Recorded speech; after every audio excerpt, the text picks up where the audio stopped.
Yes.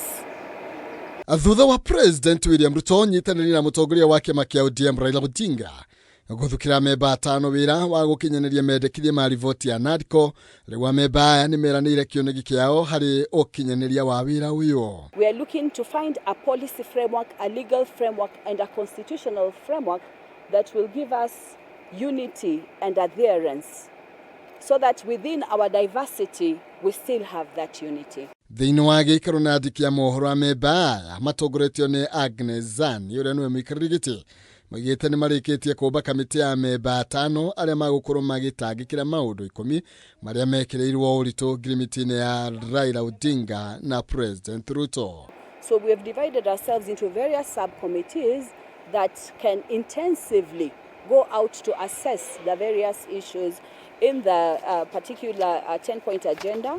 And just to remind, just touching on some of these, for example, issues like the use of public resources, protecting the sovereignty of the people, constitutionalism, inclusivity of all of us in public life, protecting and strengthening devolution. As we know, the Constitution 2010 was voted for highly because of that element of devolution. Oigite kĩoneki kĩnene kĩa ũmbi wa kamĩtĩ ici nĩ gũtigĩrĩra anyiti itemi othe nĩ makuruhanio harĩ ũkinyanĩria wa NADCO hamwe na gũcangĩra harĩ mendekithia 10 marĩa mekĩrĩirwo ũritũ ũrutani-inĩ wa wĩra gatagatĩ ka President Ruto na Raila Odinga.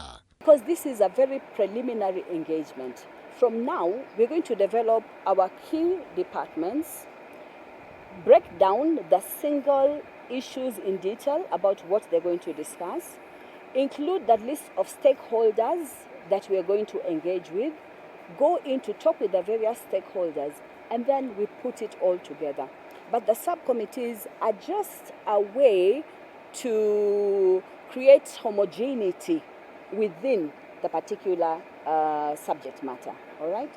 Oho igĩte wĩra wa ũkinyanĩria wa NADCO nĩ wambĩrĩirie akiuga mawatho mamwe nĩ marĩkĩtie gũkinywo thĩinĩ wa mbunge ya bũrũri nĩguo gwetherwo gacĩra kĩoneki akiuga nĩ Akenya othe gũkuruhanio mĩhang'o-inĩ ya thirikari thengia ya kũrĩa mũndũ oimĩte. The NADCO report and together with the 10-point agenda is in the process of implementation. Some of this implementation is through legislation, and we know we have about 9 laws at various stages. Some of them are already acts within Parliament. The committee invites members of the public and various stakeholders in the various scheduled forums in the days ahead, as shall be notified.